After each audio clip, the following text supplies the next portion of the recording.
Good morning friends. मैं अमृत कलसी, city group Jalandhar Punjab से। आज मैं आपसे एक कहानी शेयर करना चाहती हूँ।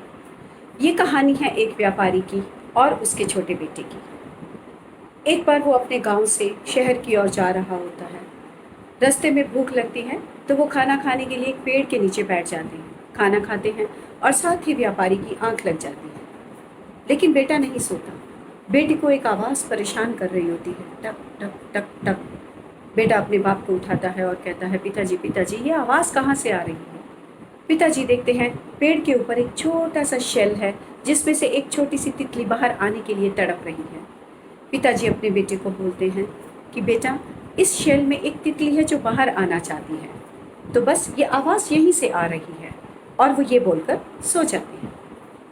लेकिन बेटा परेशान हो जाता है। बेटे को कहीं ना कहीं लगता है कि वो तितली तड़प रही है, उसको बाहर निकलना चाहिए, उसको मदद की ज़रूरत है।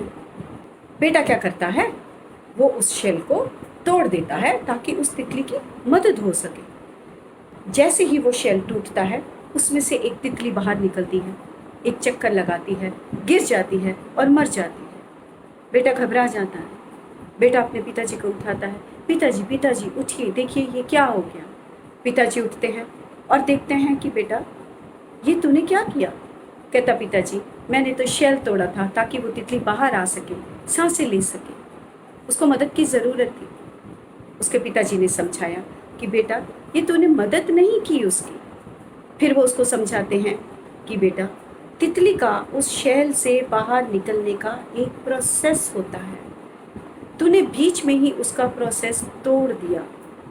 जो आवाज़ तुझे टक टक की आ रही थी वो बाहर नहीं निकल रही थी या बाहर निकलना नहीं चाहती थी, वो आवाज़ उसके पंखों की थी। अंदर ही अंदर उस शेल के वो अपने पंख स्ट्रॉन्ग कर रही थी।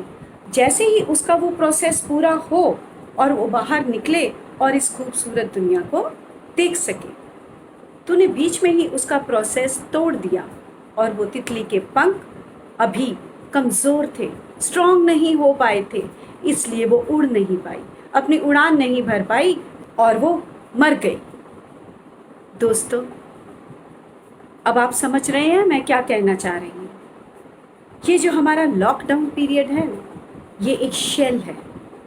हम तितली हैं, हम एक प्रोसेस से गुजर रहे हैं। अगर बीच में ही ये प्रोसेस टूट गया तो हम उस तितली के जैसे मर जाएंगे। कल जब हमारे ऑनरेबल चीफ मिनिस्टर ने लॉकडाउन एक्सटेंशन की बात की तो शाम को मुझे फ़ोन आने शुरू हो गए कि मैम 1 मई तक लॉकडाउन पीरियड बढ़ा दिया गया है, अब हम क्या करेंगे। हम शुक्र कर रहे थे कि 14 अप्रैल आए और हम बाहर निकले। हम तड़प रहे हैं इस कैद में। ये कैद नहीं है, हम एक प्रोसेस से गुजर रहे हैं ताकि हम इस खूबसूरत दुनिया को देख सकें। आप उस कुदरत का इशारा क्यों समझ नहीं पा रहे हो। जिस तरह से वो तितली अपने पंख को स्ट्रॉन्ग कर रही थी उस शेल में, वैसे ही हमने अपनी सोच पे काम करना है, अपनी सोच को और स्ट्रॉन्ग करना है।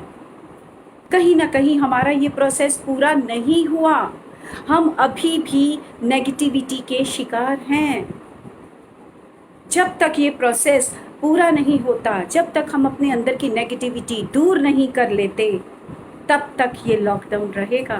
फ्रेंड्स, अपनी सोच को और स्ट्रॉन्ग करो, हैव सम पेशेंस, अपनी सोच पे काबू रखो दोस्तों। उसके बाद ये दुनिया बहुत खूबसूरत दिखेगी। आप उस तितली के जैसे हमारा हाल नहीं होगा।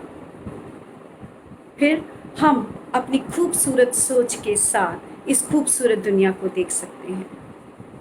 तो हैव सम पेशेंस, इस प्रोसेस को पेशेंस, धैर्य के साथ पूरा करो और लॉकडाउन पीरियड में अपनी सोच को उस तितली के पंखों के जैसे और स्ट्रॉन्ग करो। इतना स्ट्रॉन्ग करो कि हम मिलकर इस कोरोना वायरस की लड़ाई से लड़ सके और इस प्रोसेस को ख़त्म होने के बाद इस खूबसूरत दुनिया को देख सके। धन्यवाद।